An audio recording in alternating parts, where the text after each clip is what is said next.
no, themselves being millennials, kung ano yung inputs nila at kung ano ang take nila sa characters ni na Ellie at saka ni Mia.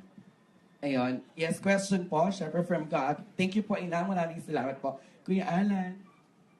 Ay po, Inang. Congratulations po. Vice ko nang napanood po. First nung di ba? Sa Nescafe, tapos ito. So, opo, grabe. Nagkagulo po, di ba?